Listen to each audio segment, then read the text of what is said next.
An old man stands on a ridge of limestone, the dust of the Canaanite desert coating his ankles. The wind is completely still. It is the number of spies who break the heart of a nation, the number of virgins waiting with lamps in the dark to pierce the invisible. Silent desires of the human heart. Nothing is left out. The boundary lines are totally full.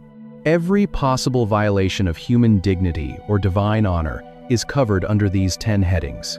It is the ultimate metric of a completed moral order. So, the nation has a complete identity. They have a complete ethical boundary line. They pack up their tents, walk away from the burning mountain, and march straight toward the edge of the land God promised to Abraham centuries ago. They are standing on the very border of their future. But a complete law written on stone tablets does not guarantee a complete trust beating in the human chest. And the next time the number 10 appears in the wilderness, it is going to tear an entire generation apart. There is a terrifying symmetry to human failure. We tend to view our mistakes as isolated incidents. Disconnected stumbles on a long road. But the biblical text tracks our wanderings with a devastating precision. Look at the moment on the edge of the promised land. 12 men cross the border to scout the hills of Canaan. They return to the desert camp 40 days later, carrying a cluster of grapes so massive it has to be hauled on a wooden pole between two shoulders. The soil is rich. The fruit is heavy. The number of silver coins a woman tears her house apart to find. Same number. Again and again. Most people assume 10 is just a convenient round metric, but they also bring back a paralyzing terror. They report seeing giants in the valleys. They describe fortified walls of stone that seem to scrape the sky. Two of the men, Joshua and Caleb, look at the giants and remember the split sea. They declare the land is theirs for the taking. But 10 men look at the walls and feel like grasshoppers. And those 10 men break the spine of an entire nation. This is not a random split in a voting committee. It is a theological tragedy. Remember how the Hebrew imagination treats this number. 10 is the threshold of the whole. When 10 spies release a contagion of fear into the camp, it is not a partial panic. It is a total, exhaustive fracture. The entire congregation weeps in the dark. The wailing echoes through the tents. They demand a new captain to march them back to the brickyards of Egypt, back to the whips and the clay. And in that moment of complete collapse, God speaks from the cloud over the tabernacle. He issues a judgment in Numbers chapter 14, verse 21. He states that the people who saw his glory, who watched the greatest empire on earth drown in the sea, have now put him to the test exactly 10 times. 10 times. Ancient rabbis and scholars have meticulously charted these events. A biological accident. We have 10 fingers. So ancient people naturally counted in blocks of 10. And it does function as a standard counting unit. The panic at the Red Sea. The complaints about the bitter water. The hoarding of the manna until it bred worms. The golden calf molded from melted Egyptian earrings. The whining for meat that ended in a plague. These rebellions are not a string of understandable anxieties. They are a completed cycle. Just as 10 plagues marked the total dismantling of Egypt, 10 rebellions mark the total failure of this generation. The cup of divine accommodation has been filled to the brim. The architecture of completeness has been met.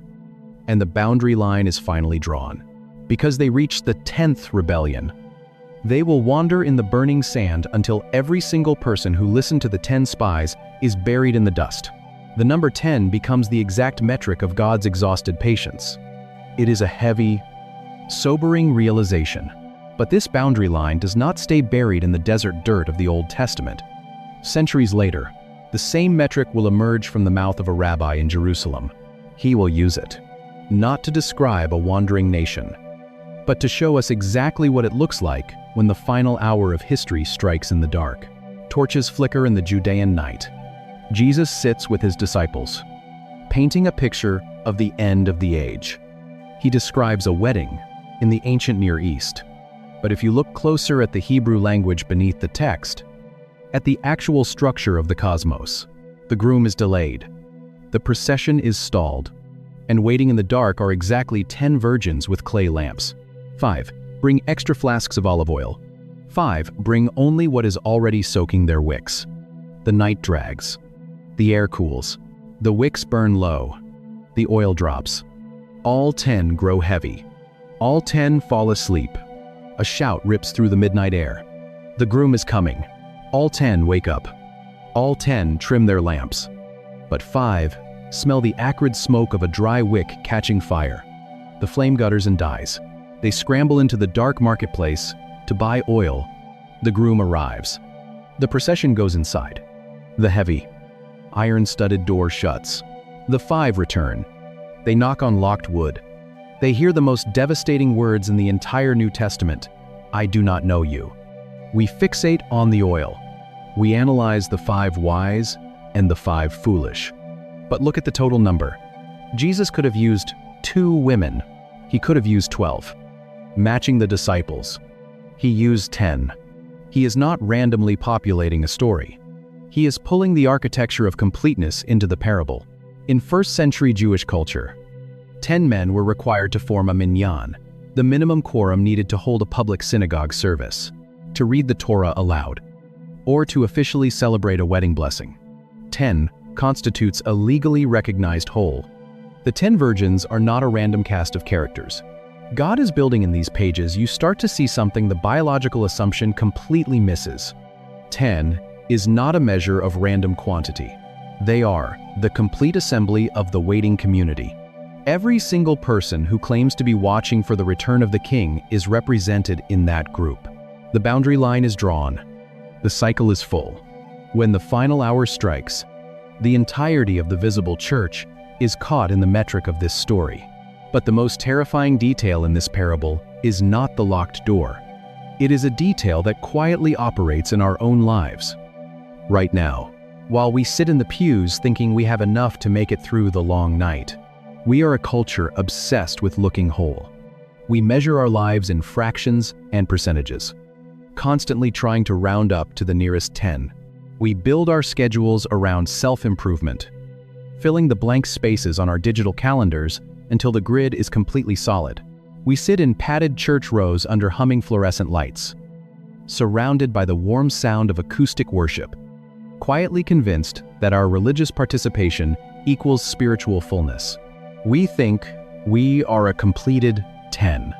But the terrifying detail in the parable of the virgins is that the foolish looked exactly like the wise. They were holding the exact same clay lamps. They were wearing the exact same clothes. They were standing in the exact same dark marketplace, waiting for the exact same groom. From the outside, the assembly of 10 looked perfectly unified. It is the architecture of completeness. The question is why? Why does the biblical text consistently use this specific number to build nations? The fracture was entirely invisible until the pressure of midnight exposed what was actually inside the clay. The missing oil is not a metaphor for a lack of religious effort. It is the devastating absence of a hidden, sustained intimacy. And this is the crisis of the modern believer. We have constructed an entire architecture of Christianity that does not require any actual oil to keep the machinery running. You can serve on a committee without it. You can memorize theology without it. You can write a check, sing a chorus, and debate morality without ever realizing that your wick is bone dry and beginning to smell of smoke. We mistake the structure of the lamp for the presence of the flame. God's metric for a completed 10 is radically different than ours. When He measures the wholeness of a life, He is not looking at the external boundary lines we have drawn to protect our reputation. He is not counting our attendance records or our denominational loyalties. He is looking for the Esser, the total, exhaustive surrender of the hidden life. He is looking for the tithe of the heart, the complete submission that hands over the entire 100%. If we rely on our own manufactured completeness, we will eventually run out of fuel. The long wait of the dark to break empires and to measure out human history, and the answer changes how you read every list. Every plague and every commandment on the page will exhaust us. The midnight cry will sound, and we will find ourselves frantically trying to borrow a relationship with God from the people sitting next to us in the pews. But a borrowed intimacy cannot survive the dark. True completeness is not something you can construct. It has to be received from the outside, poured into the empty vessel of your life by a creator who specializes in filling what is broken. And when you finally realize that he is the one who finishes the cycle, you begin to see his hand tracing the same perfect circle across the entire landscape of human history. 10 generations lived in a dying world, and a global reset washed the earth clean. 10 generations scattered across the ancient map, and a single covenant family was born. 10 physical plagues fell on the empire of Egypt, and a chaotic superpower was entirely dismantled. A tenth of the threshing floor was voluntarily surrendered, and the total harvest was secured. 10 words were spoken from a burning mountain, and the architecture of a free society was built. 10 rebellions echoed through the wilderness camp, and the boundary line of divine patience was finally drawn. 10 virgins waited with clay lamps in the midnight dark, and the entirety of the watching church was laid bare. Same number. Same God. We are a culture that measures progress in fractions. We celebrate the partial victory, the halfway mark, the incomplete effort, but the narrative of Scripture. But maybe the part that stays with me most is the ridge overlooking Sodom.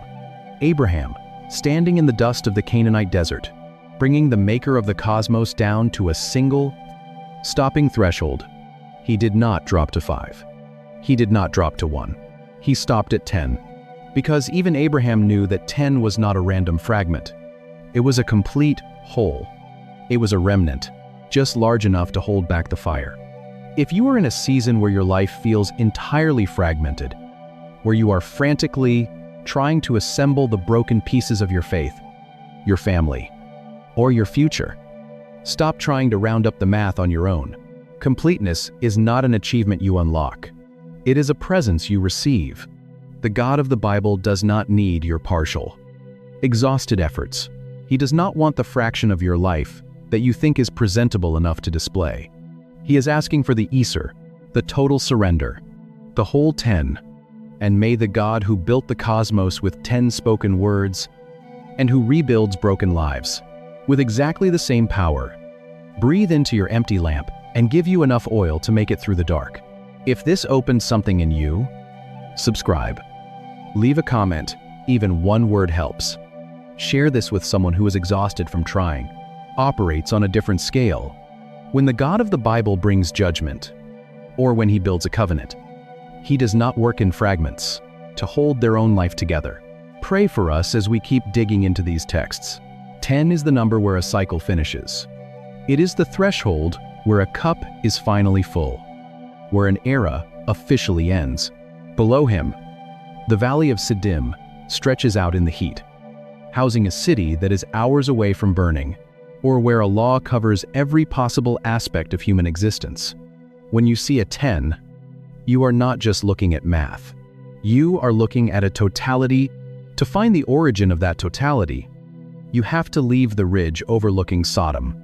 You have to go back to the very beginning, to a rhythm of men who lived for centuries, and the floodwaters that were waiting to wash them away. A man breathes his last after 930 years.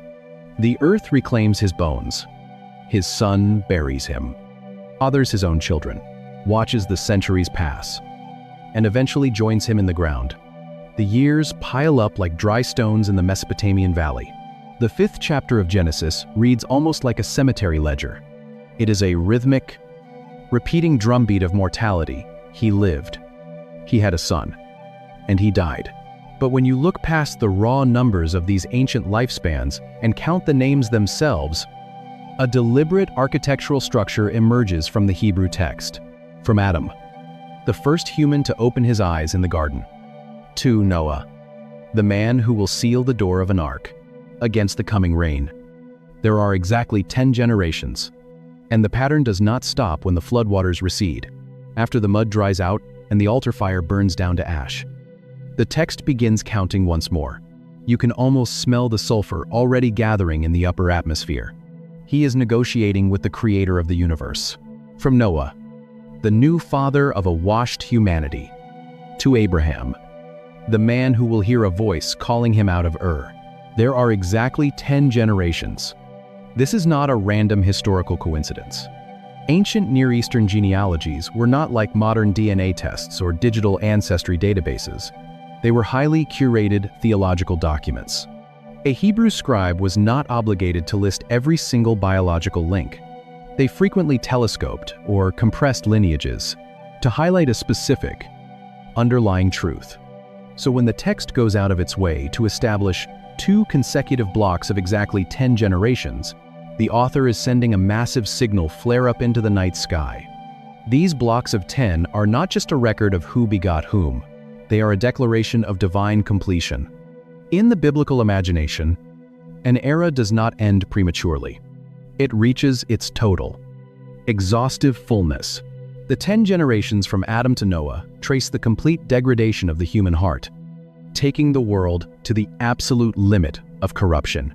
Before concluding with a global reset, the 10 generations from Noah to Abraham trace the complete scattering of the nations, taking humanity to the limit of its own arrogant empire building at Babel.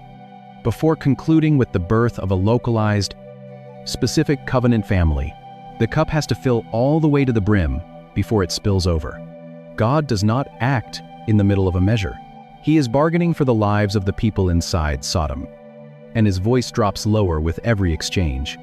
50 righteous men, 45, 40, 30, 20.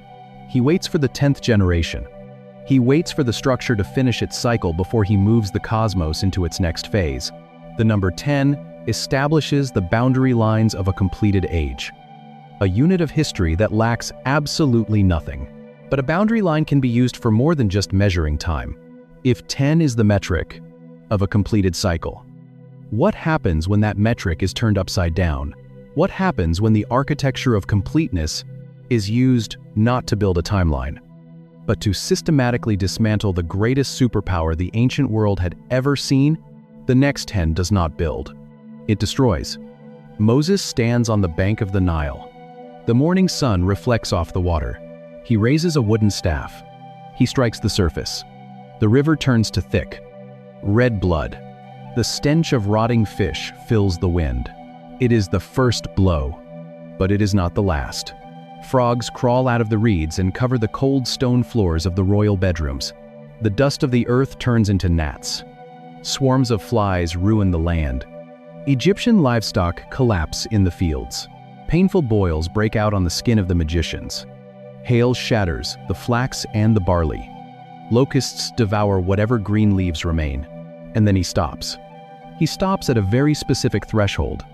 He asks God, "If I find 10 righteous people in the city, will you spare it?" Darkness falls so thick, you can literally feel its weight on your face. And then, a scream goes up at midnight. 10 blows. The Egyptian gods fall silent. The empire is broken. The slaves walk out with gold in their hands. We call them the 10 plagues. Most people read this story as a chaotic contest of power, a primitive flexing of divine muscle. They assume God is just throwing various environmental disasters at Pharaoh until the king finally snaps. But count the blows. Exactly 10. The plagues are not a random assortment of magical punishments. They are a theological decreation. To understand the devastation of Egypt, you have to remember how the universe was built in the first place. In Genesis chapter 1, God creates the cosmos through his voice. He speaks light into the void. He speaks water into boundaries. He speaks land, plants, animals, and humanity into existence. If you trace the phrase "and God said" through the Hebrew text of that opening chapter, you will find it appears exactly 10 times. 10 spoken words build a universe of order. 10 physical plagues dismantle an empire of chaos. God is taking the architecture of completeness, the 10-part structure of a living world, and he is running it in terrifying reverse. And God says yes, for the sake of 10. I will not destroy it. Abraham does not drop to 5. He does not drop to 1. He is systematically uncreating Egypt. He ruins the water. He ruins the land. He blots out the sun. He takes the breath of the firstborn. By the time the 10th blow lands, the nation is reduced to the formless. empty darkness that existed before the first 10 words were ever spoken. It is an exhaustive ruin. It is a total, complete judgment. But destruction is never the final goal in the biblical narrative. When God dismantles a broken system, He does it to clear the ground for a new one. The empire is gone. The slaves are free, but they are wandering in a burning desert without a national identity. They need a new structure to hold them together, and to build that new framework, God is going to use a word that changes how you view everything you own. The Israelites are free from the empire, standing in the wilderness, waiting for a new way to live. But to understand how God is going to structure their new society, you have to look at a mathematical principle introduced centuries before they ever reached the desert. Genesis chapter 14, verse 20. Abraham has just won a massive military victory against a coalition of kings. He is standing in the valley of Sheva, surrounded by recovered gold, livestock, and men with swords still covered in blood. He stops at 10, because 10 is not just a random digit pulled from the desert air. He meets a mysterious priest king named Melchizedek. And without a single command from heaven, Abraham voluntarily gives him a tenth of everything he recovered. This practice will eventually become codified in the Levitical law as the tithe, the standard metric of giving for the people of God. The word translated as tithe or tenth here is the Hebrew noun ma'aser, and its root is the exact word we have been tracking all along, the Hebrew iser, meaning 10. But biblical Hebrew is a profoundly physical language, where numbers are bound to deeper realities. The numerical root for 10, ezer, shares the exact same consonant structure as the Hebrew root ashar, which means to be rich, to accumulate, or to be wealthy. In the ancient Hebrew imagination, reaching the number 10 is not just counting digits on two hands. It is reaching a state of abundance, the point where a collection is finally full enough to be considered wealthy. If seeing the Hebrew language unlock these ancient patterns is changing how you read your Bible, you're exactly who this channel is for. Drop a thought in the comments and hit subscribe, because every week we go deeper into the text than you knew was possible. So the 10th becomes the standard. When God later commands Israel, in Leviticus 27, to bring the Ma'aser, it is the same number that appears when plagues descend on the empire of Egypt. It is the same number of words carved into sapphire stone at Sinai, the 10th of the grain from the threshing floor, the 10th of the flock passing under the shepherd's staff. He is drawing on this exact linguistic connection. We look at the tithe as a fraction. We assume 10% is just a reasonable, ancient tax bracket designed to keep the priesthood fed, without overburdening the peasant class. The tithe is not a religious tax. It is the representative whole, because 10 carries the linguistic weight of complete abundance. Returning the 10th is a physical declaration that God actually owns the total 100%. The 10th stands in for the entirety of a person's life, their labor, and their wealth. By giving back the Eser, the Israelite is declaring that their entire existence is fully submitted to the Creator. The 10th secures the whole. But this number of total dedication is not meant to stay an abstract financial concept. It is about to be inscribed into solid rock. Thunder cracks over the desert of Sinai. Smoke billows from the peak of a jagged mountain like the exhaust of a massive furnace. The ground violently shakes under the sandals of 1 million escaped slaves. The air smells like ozone and burning rock. Moses climbs into the dark cloud. The sound of a ram's horn grows deafening. God speaks. It is the exact number of generations from Adam to the man who built the ark, and from the ark to the man standing on this ridge. He does not hand down a comprehensive legal code of 600 rules. He gives them a foundation. He gives them exactly 10 declarations. No other gods. No carved images. No empty oaths. Keep the Sabbath holy. Honor your parents. Do not murder. Do not break the marriage bed. Do not steal. Do not lie. Do not covet. 10 statements. The cycle is complete. We call them the 10 Commandments. But the Hebrew text of Exodus 34 does not use the word for commandments or laws here. It calls them the Aseret HaDevarim, literally, the 10 words. This is a deliberate echo vibrating across the text. Just as the 10 spoken words of Genesis, one built a physical cosmos. These 10 spoken words build a moral cosmos. The 10 physical plagues systematically destroyed the chaotic empire of Egypt. Now, these 10 moral decrees systematically construct the new nation of Israel. They are not a random assortment of behavioral restrictions. They are the complete architecture of a free society. Watch how exhaustive the framework is. The first 4 words govern the vertical relationship with the Creator. The next 6 words govern the horizontal relationship with the neighbor. They address physical violence.